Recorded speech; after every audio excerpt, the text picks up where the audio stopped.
Hi, welcome back to Nessa's Nook. Today what I'm going to do is, the other day I had done up the strawberries for the strawberry filling in the, or not filling, the strawberry for the strawberry water. And I have like this much left, a little bit left in my husband's lunch bag. So what I'm going to do is I'm going to take my 13 cup KitchenAid and I'm going to mince this down. And what I'm going to do is, even though I have a lot of jelly, or jam, excuse me, I'm just going to make this into jam, and it'll be fine. So I'll bring you over here. And this is my 13 cup KitchenAid. I love this one. It does a whole bunch of stuff. You're going to see some different videos over the next few days with me using this for different things. And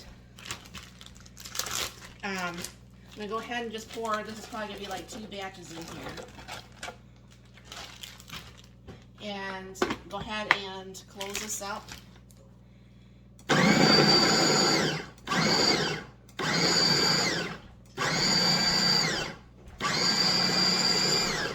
I just love this thing. I don't know why I do, but I just do. Go ahead, open this up. This whole head comes off here like that.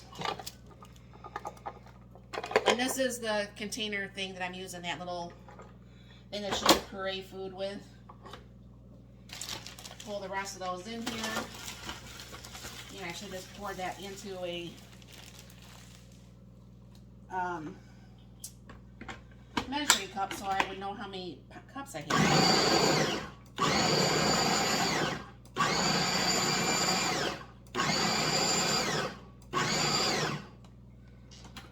I mean, look how wonderfully that works.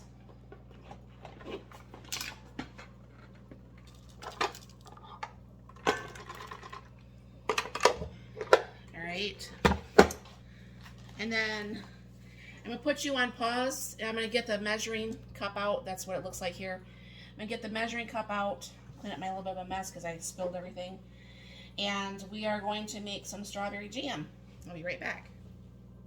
Okay, I have my ball jam and jelly maker here, and you can see, like, in the front, maybe you can see, I don't know, I'm pretty sure you can. There's like a jam and a jelly maker. So what you have to start off with is a couple teaspoons of pectin. Just put a little bit more in there. All right, put it back on here. And then what I'm going to be doing, because I'm going to be making jam, so I'm going to go ahead and hit the jam button, and then go ahead and hit enter to start. And what happens is this starts swirling around in here. And I actually have 6 cups of strawberries. So I'll put this in here, and this can go around with the pectin. And then what I need to do is to do 6 cups of sugar, because you do as many cups of sugar as you do of the fruit.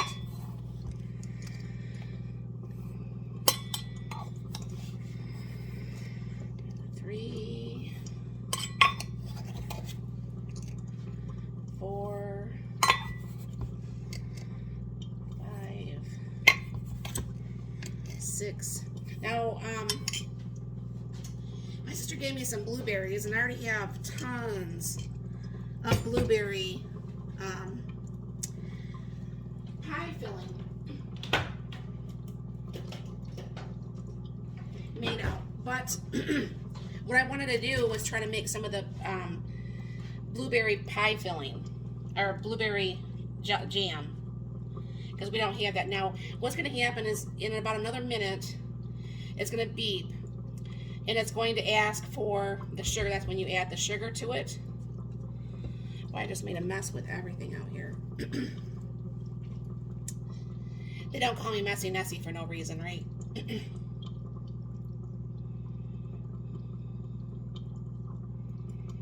And this will make a really, really nice strawberry jam.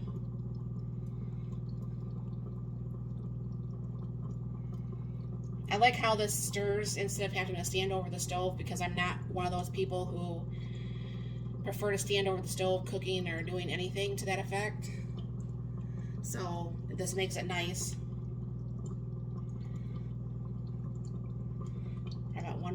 About 30 more seconds here, I think.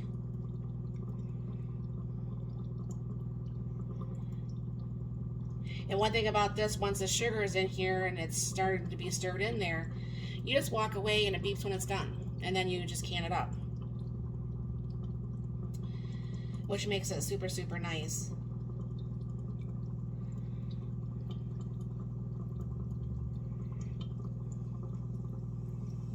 Now I have made jelly with this too, and you can make jelly just with like juice like you buy from the store or whatever have you, but we prefer jam over jelly, so that's what we do here. Of course, this is making me look really stupid. It's not beeping yet. But this also cooks this while it's going around in here, if you guys are wondering. I know you guys can't probably hear because you hear the bubbler going on behind you, but this will actually, you can hear it kind of like heating up.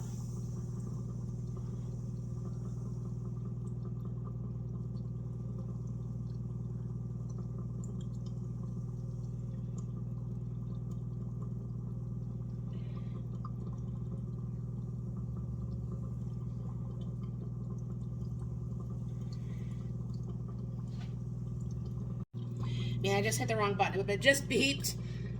And I go ahead and stir in the sugar here. I went to go take it off pause and I stopped the video completely. That's not very smart. Now some people will add a smidge of butter to this so it doesn't froth. I don't usually have too much problem with mine frothing, so I don't usually add it, because canning, you're not supposed to really do that. But all I have to do now, once I get this where I feel like it's stirred in enough on my part, which is now, then all I have to do is put the lid on this and walk away, and then I'll be back. Okay, the jam is done, and what I'm going to do is now is just, all these are different, these are actually half pint jars too. But I'm just going to go ahead and start ladling these in here. I'll show you on a couple. I won't keep you here for the whole thing. And I'll bring you back about an inch of headspace there. So that's what you're going to be dealing with. Do another one real quick, the short one.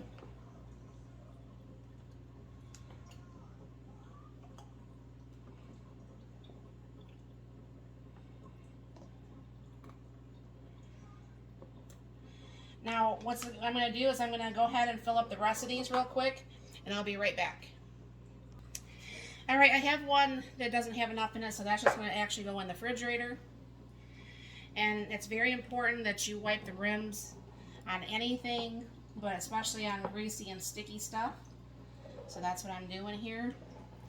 I do try to use different parts of the rag, so it's not always the same part.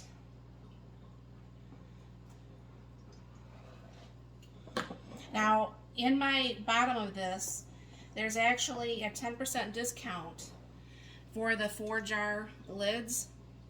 I have actually had a 100% seal rate on those, and anyone who is a canner knows how frustrating and how expensive it gets if your hard work doesn't seal the first time. Some things you can reseal, reprocess, but some things would turn to mush if you did. So it's very, very important to have a proper seal the first time. That went down in my jar too. Now I don't put vinegar in the water. I just clean up the jars just a little bit better. And I am just going to actually be steam canning these. And I will steam can these for 15 minutes. And I'll explain the steam canning thing to you in just a second here. So I got, let me see here. 3, 5, 6, 9 and a half pints out of that 6 cups and 6 cups of sugar. So that makes it kind of nice. The other one, like I said, we'll just keep in the refrigerator and eat it. I don't like to, I mean, I have little 4-ounce jars, but I don't like to process stuff in those too much.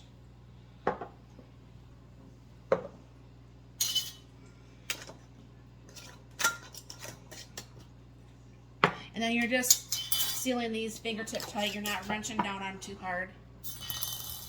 I actually did get out more than I thought I needed, which is a good thing. All right. Now on steam canning, if you've watched any of my videos, let me get my lid. Steam canning is this pot I'll show you over on the stove. But there's like this little thing, and when it's in the green is when you start your time. That's when the water would be boiling over your lids. And that is a steam canner on my stove. So I'm going to go ahead and place these in here. And of course, you're not going to start the 15 minutes until after that's already in the green.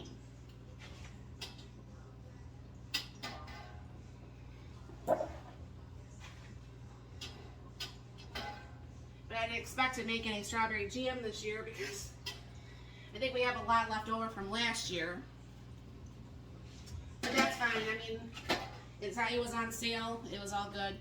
And it's better than the store-bought. So, anyways, I will bring you back once the time goes down on this. I'll put this in the refrigerator so you can see how thick this ends up getting. And I will be back. Okay, here is the actual cans of jam. And I'll show you what it looks like in the refrigerator after about an hour here. Obviously, it needs to be a little bit more in the refrigerator, a little bit longer. I mean, it is a little bit runnier than I like, but once it gets cold, it will actually be a little bit better. That taste here. Makes you want to get some homemade bread and some toast. We can almost eat this. You know what I bet? You know how I was making those parfaits and I had like the strawberry pie filling? I bet that would taste amazing. I will have to make one and see if that actually tastes really good, because that is really good. I mean, really, really, really good. So, yeah, I mean, definitely try to always make sure you use up your stuff. I mean, like I said, I didn't plan to make the jam this year, but I didn't want that to go to waste, and I didn't want to make up more of the strawberry powder at this point because I just didn't want to do that. So definitely try making up your own jam. That Bell jam and jelly maker is really easy. I think it runs about $100. You can pick it up almost anywhere. I've had mine, I don't know, a good 5-6 years, maybe longer. But I mean, I don't use it all the time, but I don't make jams all the time. But I am going to make up some of the frozen, I have some frozen blueberries in there, and I'm going to make some blueberry jam too, because we have like the strawberry, we have peach, raspberry, grape, strawberry, obviously, blackberry, raspberry. I mean, we have all sorts of types that, so if anybody's ever here and they go, oh, I want some toast and jam, and it's like, what kind do you want? So let me know, what is your favorite jams down below, and what would you want to do with a whole bunch of jam other than have some homemade bread and toast and stuff. So let me know down below. Thank you for stopping by. You have a very blessed and wonderful day.